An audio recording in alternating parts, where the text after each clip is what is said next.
Students, how are you doing? Welcome to Cimnanya. If this is your first time of coming across this channel, sweetheart, kindly smash that subscribe button, turn your notification so you are notified each time I upload, and please give this video a thumb up. I appreciate you all so much, and I'm saying a very big shout out to every one of you for the support, the love you all shower me here with. I am grateful, and you all are super sweet. So today we'll be talking something very important. It's about a video a pop-colored man made, and he was explaining the height of his rate this season before he changed, repented, and turned a new leaf.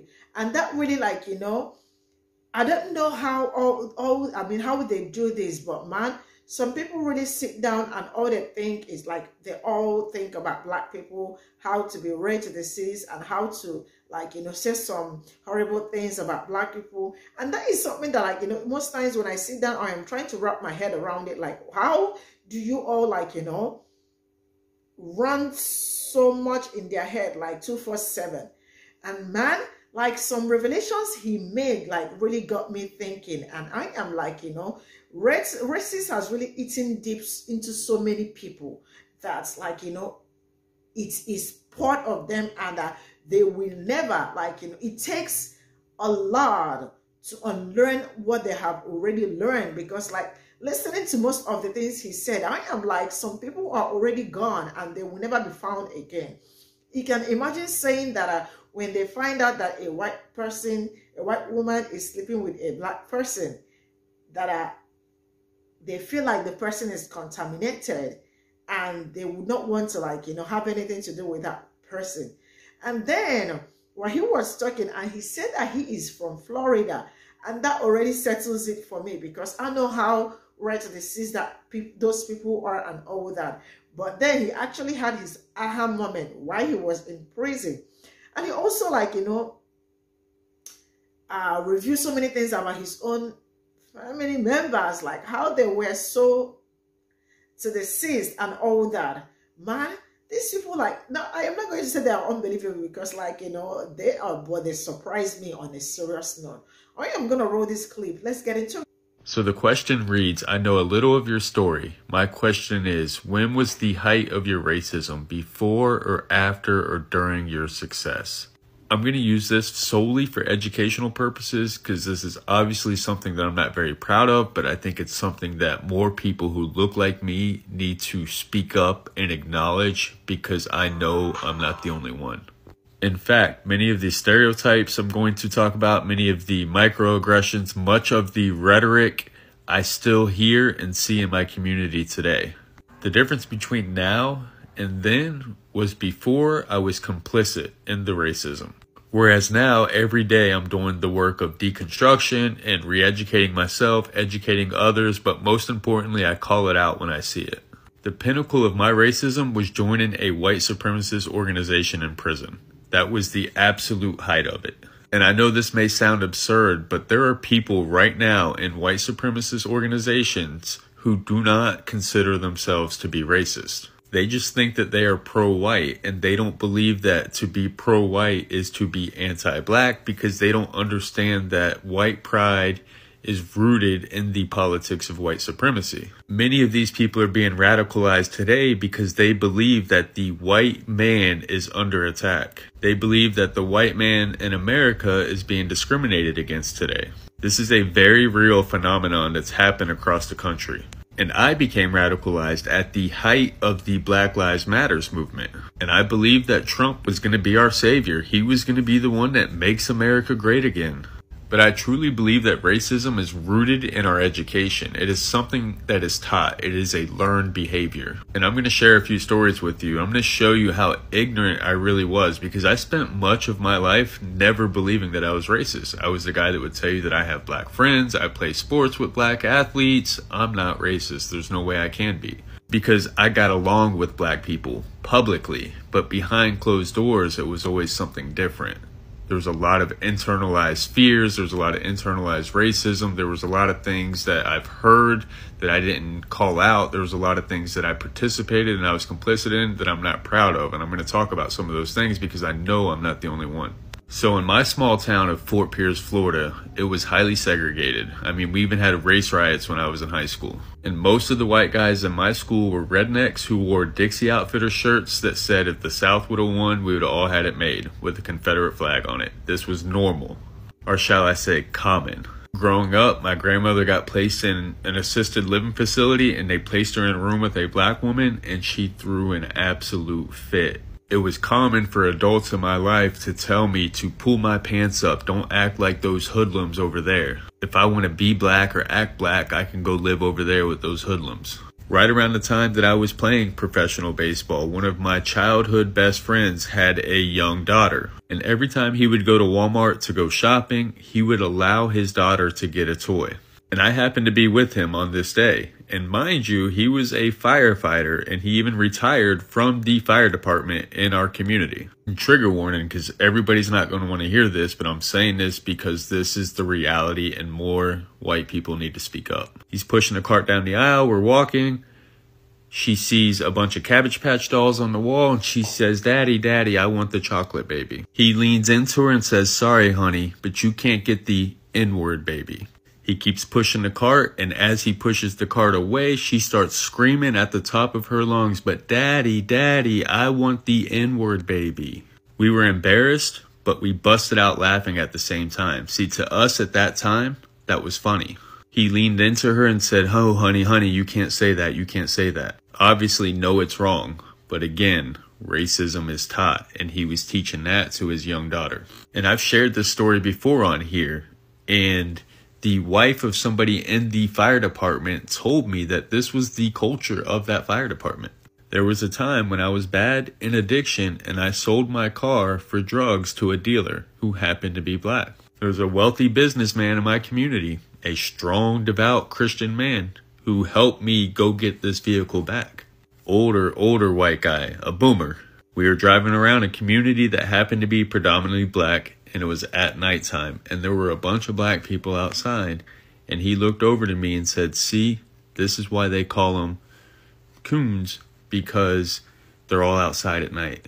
These were real experiences in my life. This is like common. In my town, it was real common for white guys to never want to sleep with a white woman who had slept with a black guy. I still know people today who think that way. We were raised to believe that there were two types of black people, the good ones and those kind. Racism is taught and it's passed down from generation to generation to generation. And many of these same people, they will tell you that they're not racist. They have black friends. And since I've started doing the work of deconstruction, since I've started doing the work of anti-racism, I can't tell you how many white people that have reached out to me and said that they've had the same exact story, the same exact experiences with their loved ones, with their family members, but they were afraid to speak up. And racism was like a normal part of my everyday life, but I never consciously thought it to be racism. That's why this word woke is so important, because I was so asleep, and I know so many other people who were just like me. And I truly believe that if you were born white in America and you're at like a certain age, particularly in the South, you had no choice but to be racist. Like, you were programmed to be racist, indoctrinated to be racist. It's in our education system. It's in our communities. And for anybody else to say otherwise would be disingenuous. I've traveled all throughout the South. I've got a platform that's reached millions of people, and I've literally met thousands others that have the same exact story as me. But racism is insidious because it's not just these stereotypes and these racial tropes and these microaggressions that we have to worry about. It's not the interpersonal racism that we have to worry about as much as it is the institutional racism.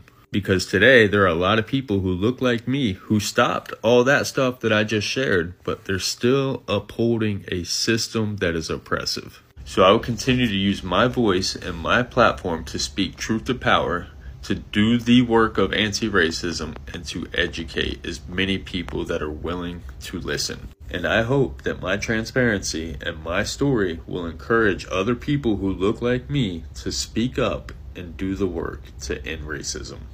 I want to see any and all oppressive forms of systems and institutions dismantled. Whether it's the prison industrial complex, whether it's the military industrial complex, whether it's the treatment center industrial complex. The one thing that they all have in common is that they profit from people. Human beings are the commodity.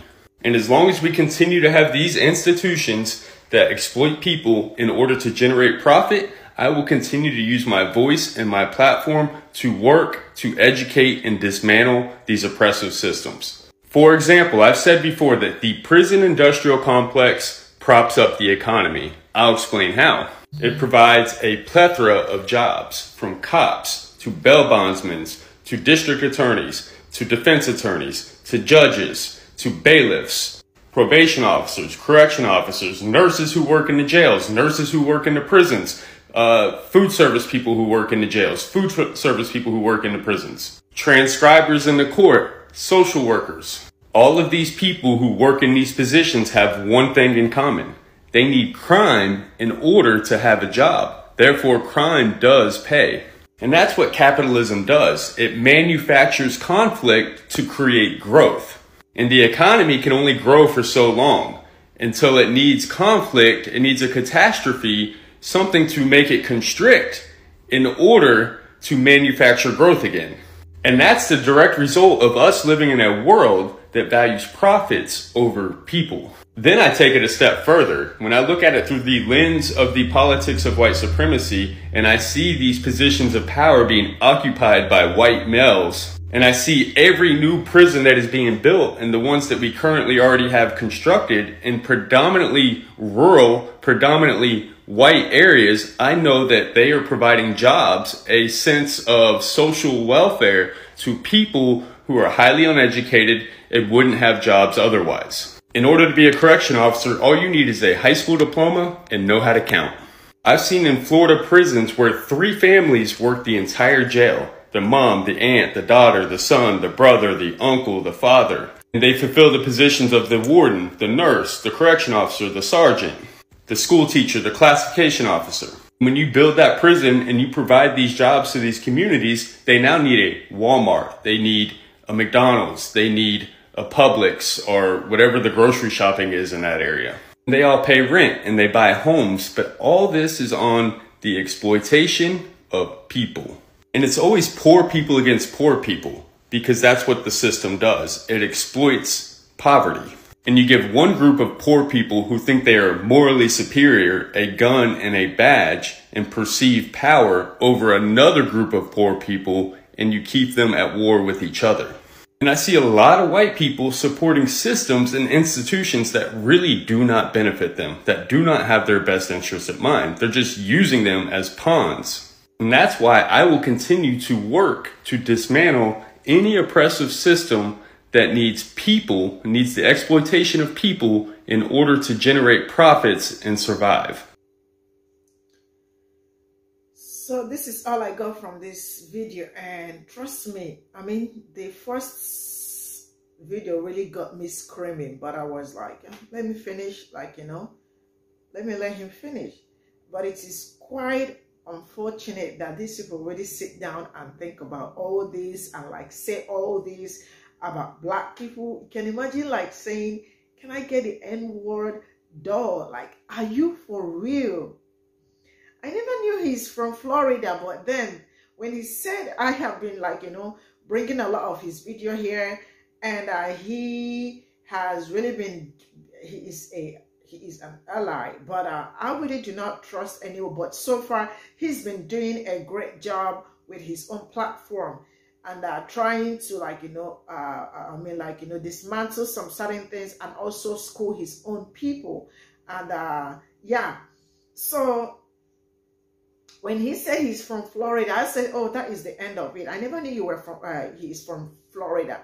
If not, but then I am like, how do these people sit down to they really sit down and talk about black people so much. I mean, they invest a lot of their time talking about black people, saying so many derogatory words about black people. And that really is something that I am trying to wrap my head around. You can imagine me sitting down And all I didn't know, like, you know, when I have my people around, when we are supposed to be having fun and, you know, like, you know, having a good time, and all I want to do is sit down and want to talk about with them. Like, you know, that is really very crazy. And it shows how deep, like, you know, this racism has really eaten deep into most of them, that some of them, when you see their kids or people around them, surrounding them, the reflection of their rare disease, like, you know, it reflects on those kids. Because, like, you know, how did a child learn about N-word baby and some other things? Like, how? I mean, things like this really amaze me, but then it is what it is.